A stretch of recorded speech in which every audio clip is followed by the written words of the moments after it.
જિલ્લાના અંજાર શહેરના જૂના દાતાર ચોક ખાતે વાલી મંડળ દ્વારા શ્રદ્ધાંજલિ સાથે ધ્વજવંદન કાર્યક્રમ યોજાયો।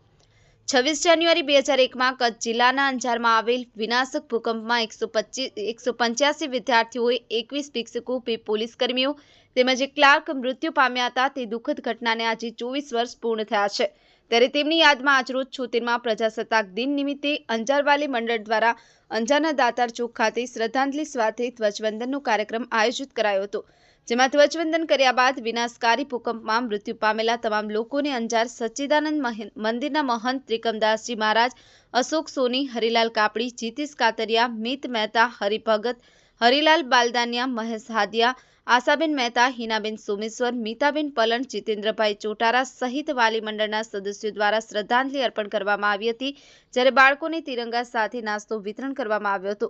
ભરત ઠાકોર, સિનોર સમાચાર ન્યૂઝ, અંજાર, કચ્છ। જય ભારત માતા કી જયના નાદ સાથે જે શરૂ થયેલી રેલી આ જ સ્થળ ઉપર એ બાળકો, શિક્ષકો અને પોલીસ કર્મીઓને ક્લાર્ક જે મૃત્યુ પામ્યા એની જેને કહેવાય એની યાદમાં એની આપણે ખોટ તો પૂરી ક્યારે પણ ન કરી શકીએ, પણ દર વર્ષે આ વાલી મંડળ દ્વારા, આ જાગૃત નાગરિક દ્વારા જેના બાળકો ગયા છે એના બધા વાલીઓ ભેગા થઈ અને બીજું આપણે શું કરી શકીએ એ જીવાતને પાછળ ભગવત નામ, ભગવાનની પ્રાર્થનાઓ, ભગવાનને જેને કહી શકાય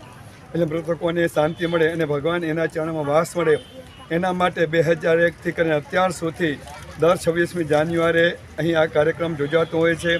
એમાં જે ગરીબ તવંગર જે બાળકો હોય એ લોકોને બિસ્કિટ વિતરણ હોય, ત્યારે શીરાનું વિતરણ હોય, લાપસી વિતરણ હોય। આ વાલી મંડળ દ્વારા સમગ્ર કાર્યક્રમ દર વર્ષે યોજાતો હોય છે અને વાલી મંડળ આજે 25-26 વર્ષ બેસવા આવ્યું,